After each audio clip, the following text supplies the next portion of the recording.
The Interdictor Class-Star Destroyer was a type of warship developed by the Galactic Empire, and it was specifically designed to disrupt and control hyperspace travel. The ship was equipped with gravity well projectors that could create artificial gravity fields to pull ships out of hyperspace, making it a valuable asset for interdiction and blockade operations.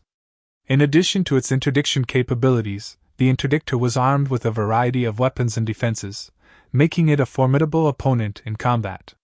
Its armament included heavy turbo lasers, ion cannons, and tractor beams, which could be used to immobilize and capture enemy vessels.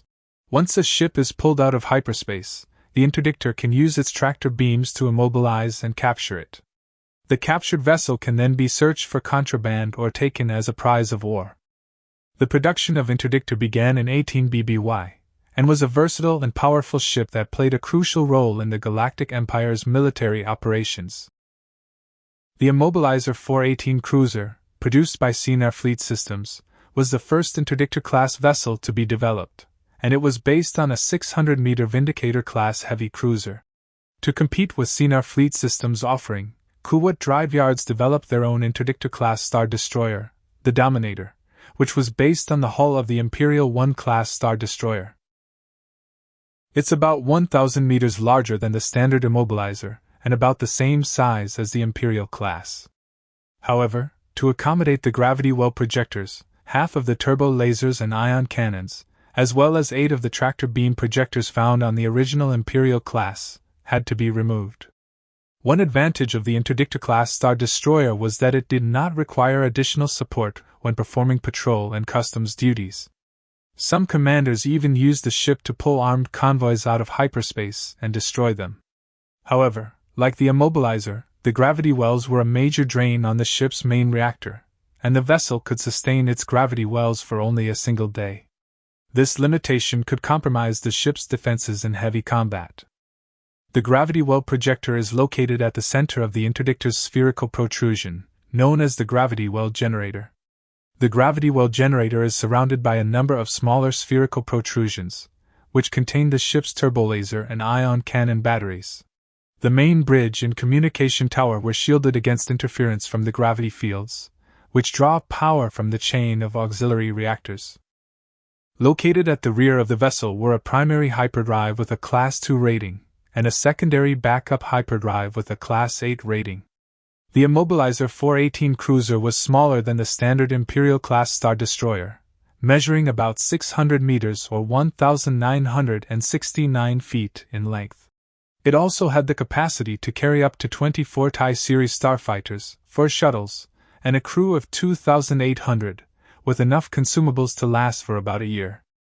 The sensor and targeting stations were positioned on the port and starboard sides, while the ventral hull housed the gravity well projector's lower hemisphere and launch bay. Despite being primarily designed for the gravity well projector, the ship was equipped with an armament consisting of 15 heavy turbolaser batteries, 15 ion cannon turrets, and 15 tractor beam projectors, in addition to 4 gravity well projectors.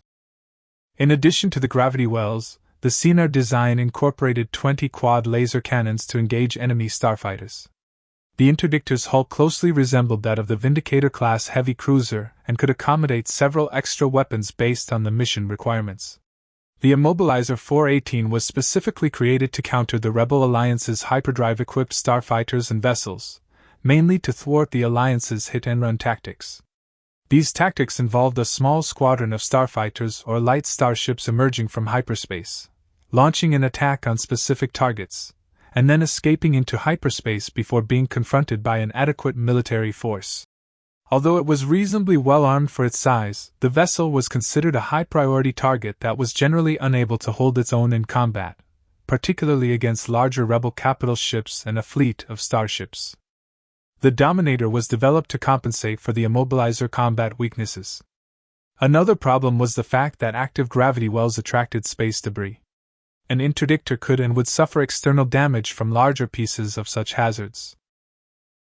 Throughout its history, the Interdictor Class-Star Destroyer played a crucial role in the Galactic Empire's operations. It was a popular choice among commanders to combat pirate uprisings and small insurgent groups. Additionally, due to its unique capabilities of preventing ships from escaping, it was often utilized during raids and invasions. Despite its effectiveness, the Interdictor class remained relatively rare in the Imperial Navy, largely due to the Empire's preference for building larger vessels.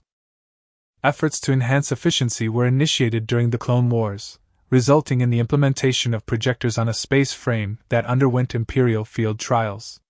As a result, the Interdictor-class cruiser became a pivotal component of the Imperial fleet and was effectively deployed in engagements against the rebel forces.